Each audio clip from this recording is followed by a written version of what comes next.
everyone, it's Connor back from This Old Farm, and today we are in the truck, the car, whatever you want to call it, the SUV, and we have the, let's see if I get the camera out of the way, we have a trailer on the back. We have to go pick something up. It is about an hour drive. According to the Google Maps there, it says it's an hour and 15 minutes is the fastest way.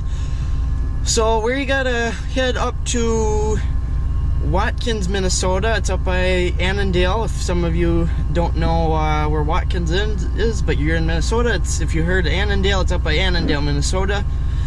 And so we gotta go drive up there, and we have something to pick up. It's gonna be for the farm. It's gonna be, well, we'll leave it at that. It's gonna be for the farm.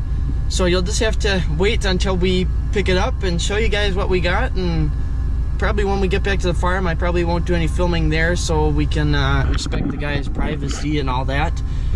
And we'll show you what we pick up when we get back to the farm probably. So we'll talk to you guys in a moment.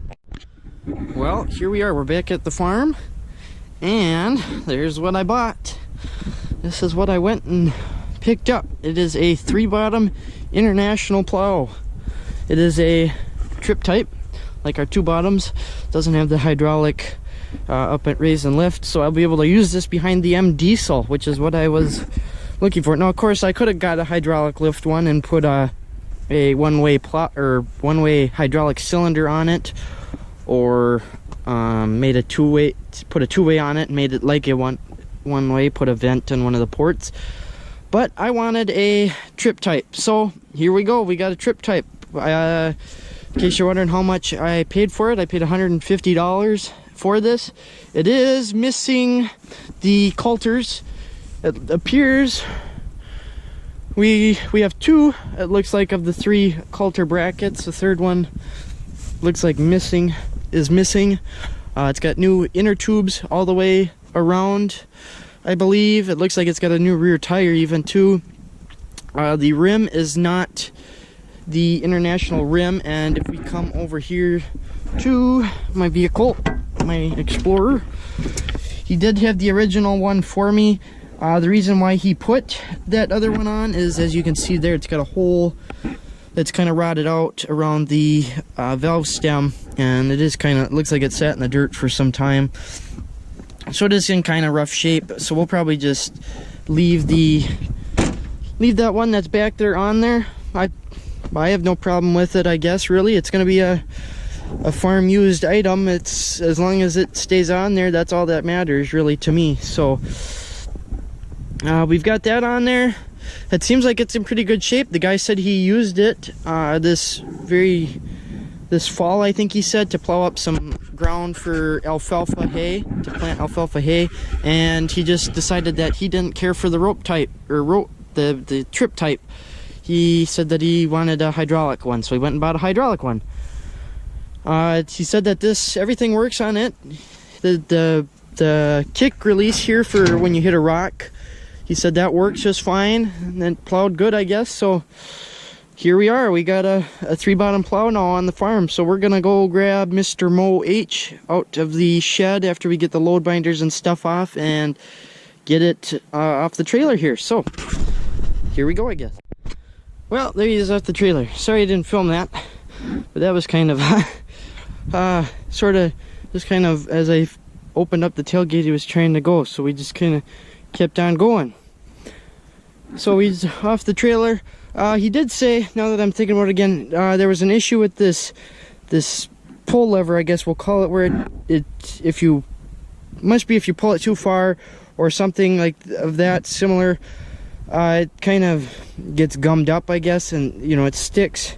So that's why he attempted to put the spring on here. I don't think it might not be a strong enough spring to pull it back either. I'm not too sure, but that's no big deal. That's something that we just pull these 2 nuts off of here, pull the cap off, put a little grease in there, clean it up, whatnot, and you're back in business. So there we go. We're off. We'll hook up Mo and get him possibly pulled down by the shed, and I might throw some paint on the rear, or back on the the plow bottoms. That's what I'm trying to think of. And then we'll bring him up with the other two. So there we go. He's off the trailer.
And there we go.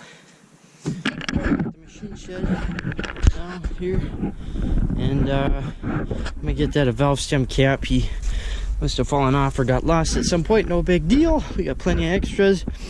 And then I noticed a couple of these plow bolts are coming loose. This one in particular. And I'm gonna find him a nut. It seems to have gotten lost. And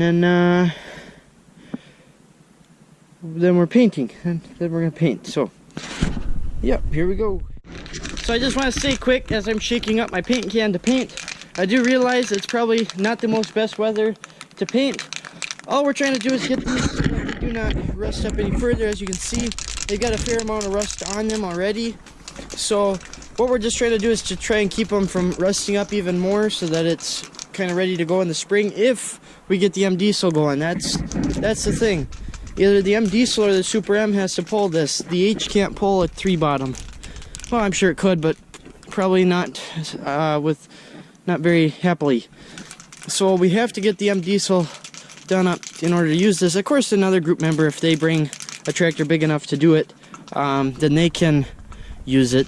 Of course, there's not saying that they can't, but we're just trying to get something on there so that they aren't being able to rust up a whole lot more throughout the winter and in the spring there until we get to shining them back up. And this is something I failed to do on the other two. They still plow alright when they are rusty. It just takes them a little bit to get going real smoothly. So time to get painting, I guess. Screw that. So there we go. They're all painted up. For the little maybe a holder, all painted up. Obviously it's not the most perfectest job, it don't have to be either, so it's just I gotta keep it from rusting. So now they're nice shiny black, ready to go get parked for the winter. Alright, well there he is, right there with the other two, the two bottoms. So we're should be set to go for next year, so long as we get the M Diesel going. Got plenty of equipment up here to use for when plow day comes around. So there we go. Well guys, that's gonna be it for that one. I got some corn stalks to go cut, so we're pretty much done with that. He's parked in his new home, as you saw there, and yeah, that's about all we can do for now. We can't take it for a test spin or anything because the ground's hard, of course, because it's the middle of winter. So we'll have to sit there and wait till next spring. But that's going to be it for this one. Thanks for watching, everybody. Hopefully you enjoyed. And yeah, hopefully we can show you that in action in the spring. We'll talk to you guys all next time.